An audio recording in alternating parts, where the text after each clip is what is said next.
আল্লাহ তাআলা বলে তোমার জান্নাতটা কতটুকু জানো? তোমার জান্নাতটা হবে সব থেকে ছোট জান্নাত। তবে আল্লাহ তাআলা বলেছেন এই ছোট জান্নাতের পরিমাণ হলো এই পৃথিবী থেকে 10 গুণ বড়। একটু চিন্তা করে দেখুন, ওই জাহান্নামী ব্যক্তিকে যদি আল্লাহ তাআলা জান্নাত দান করতে পারেন এই পৃথিবী থেকে 10 গুণ বড়, তাহলে আপনার আমার মতো গুনাহগারকে আল্লাহ তাআলা কেন জান্নাতুল ফেরদাউস দান করতে পারবেন না? এই কারণে আমরা আল্লাহর কাছে চাই জান্নাতুল ফেরদাউস। ও ভাই মুসলমান, দুনিয়াতে এসেছি গো আল্লাহর ইবাদত করার জন্য। ওয়ামা খালাকুতুল জিন্না ওয়াল ইনসা ইল্লা লিয়াবুদুন। দুনিয়াতে এসে আল্লাহর ইবাদত বন্দেগী করো। আল্লাহ তাআলা দুনিয়াতে আমাকে তার ইবাদত বন্দেগী করার জন্য দুনিয়ার মধ্যে পাঠিয়েছেন, কিন্তু আজকে আপনি আমি দুনিয়ার মধ্যে কোনো ইবাদত বন্দেগী করি না। আর নবী করিম সাল্লাল্লাহু আলাইহি ওয়াসাল্লাম বলেছেন সব থেকে বেশি আমাকে ভালোবাসতে হবে। যদি না বাসেন লা ইউমিনু। আপনি যত বড় মুহাদ্দিস হন না কেন, যতই হাদিস পড়ান হন না কেন, যতই দুনিয়ার বাচ্চা হন না কেন, যতই এমপি হন না কেন, যতই মন্ত্রী হন না কেন, যদি আমার নবীকে সব থেকে বেশি না ভালোবাসেন লা ইউমিনু মুমিন হতে পারবেন না।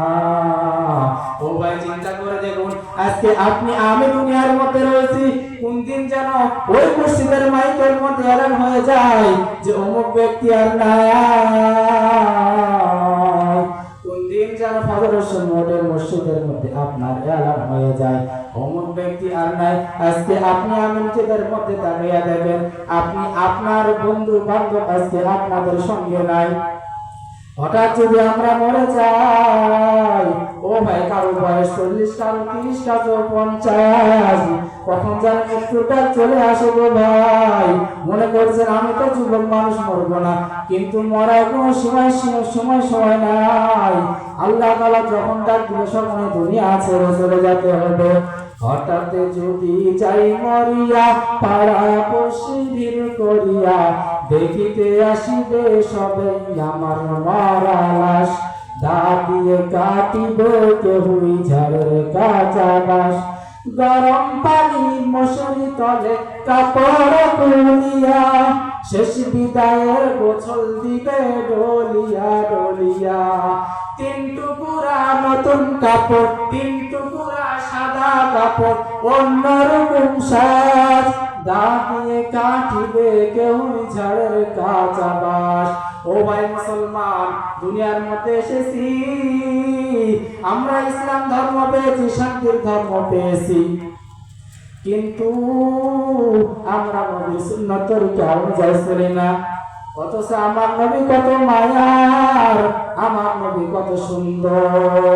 হযরত শাহ আব্দুল আজিজ মুহাদ্দিস দেহলভী রাহমাতুল্লাহ আলাইহি বলেন, এই সুন্দর নামে যে বস্তুটা আছে, এই বস্তুটা আল্লাহ তাআলা 100 ভাগে ভাগ করিয়াছেন। ওই 100 ভাগে ভাগ করিয়া 99 ভাগ আল্লাহ তাআলা নিজের কাছে রেখে দিয়েছেন এবং 1 ভাগকে 2 টুকরা করিয়াছেন। কথা কি বোঝা যায়?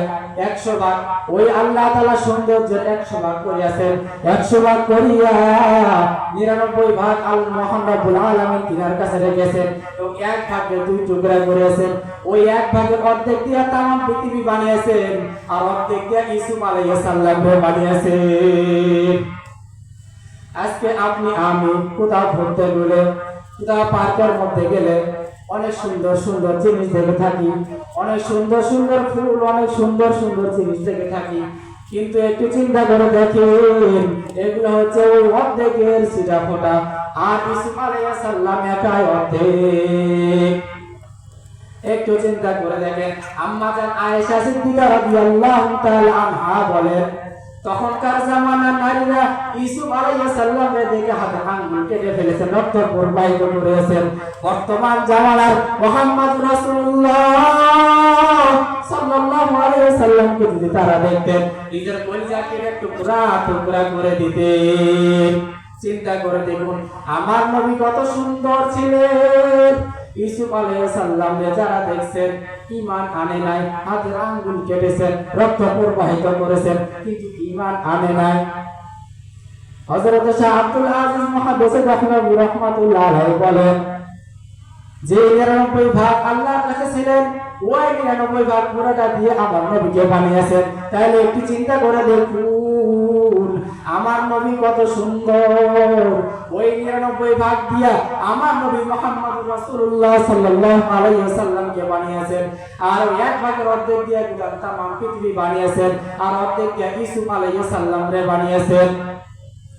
ও ভাই মুসলমান, ইউসুফ আলাইহিস সালামকে দেখিয়া তখনকার জামানার মুসলমান নারীরা, মানুষরা, ব্যক্তিরা ইউসুফ আলাইহিস সালামকে দেখছেন, হাতের আঙ্গুল কেটেছেন, রক্ত প্রবাহিত করেছেন, কিন্তু ঈমান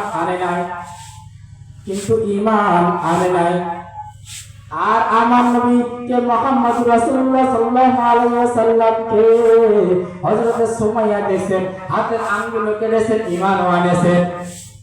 আমার নবী মুহাম্মদ রাসূলুল্লাহ সাল্লাল্লাহু আলাইহি ওয়াসাল্লামকে হযরত আমির হামজা দেখেছেন, কলিজা টুকরা টুকরা করে দিয়েছেন, ঈমান আনেছেন। হযরত আবু তালেব রাসূল সাল্লাল্লাহু আলাইহি ওয়াসাল্লামের চাচা, রাসূলকে ডাক দিয়ে বলেন, ভাতিজা আমি কিন্তু তোমার ব্যাপারে অনেক কিছু জানি। তখন আমার রাসূল বলেন, চাচা আপনি কি জানেন? আবু তালেব চাচা বলতেছেন, তুমি যখন জন্মগ্রহণ করেছিলা, অন্যান্য বাচ্চাদেরকে জন্মগ্রহণ করার পর পেটের মধ্যে থেকে লাড়িটা কেটে বের করা লাগে, কিন্তু তোমাকে কে যেন পেটের মধ্যে থেকে ক্লিন করে পরিষ্কার করে বের করে দিয়েছে। আমার আর রাসূল বলেন, চাচা আর কিছু শুনছেন নি? তখন আবু তালেব চাচা বলেন, হ্যাঁ আরো শুনছি। কি শুনছেন?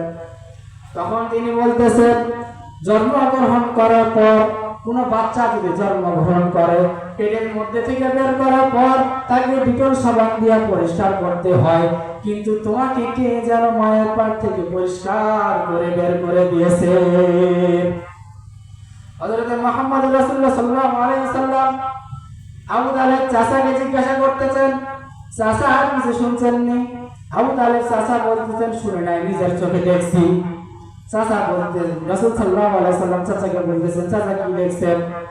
তখন আবু তালেব চাচা বলতেছেন, তুমি জন্মগ্রহণ করেছিলে সুবে সাদিকের সময়, দিনকার দিন যখন রৌদ্র সারাদিন রোদ, মাগরিবের সময় আমরা তোমাকে ঘর থেকে বার করিয়া খোলা আকাশের নিচে শোয়াইলাম। তখন আমি দেখতেছি আকাশের চন্দ্র তোমার দিকে নেমে আসতেছে। চিন্তা করে দেখুন, আমার নবীর দিকে আকাশের চন্দ্র নেমে আসতেছে। আবু তালেব চাচা ওই চন্দ্রের নিচে নেমে আসা দেখে একটু চিন্তিত হয়ে গেলেন। কিছুক্ষণ পরে তাকাইয়া দেখতেছে ওই আকাশের চন্দ্র নিচে নামতে আসতে আসতে অনেক নিচে চলে আসছেন। আবু তালেব চাচা অনেক ভয় পেয়ে গেলেন, তিনি চিৎকার দিয়ে উঠলেন, কিন্তু কিছুক্ষণ পরে চোখ খুলে দেখতেছেন আমার নবী হাত পা করে নাড়াচাড়া করতেছে, চন্দ্র তার সঙ্গে খেলা করতেছে। সেই নবীর উম্মত আমরা খুশি না বেজার?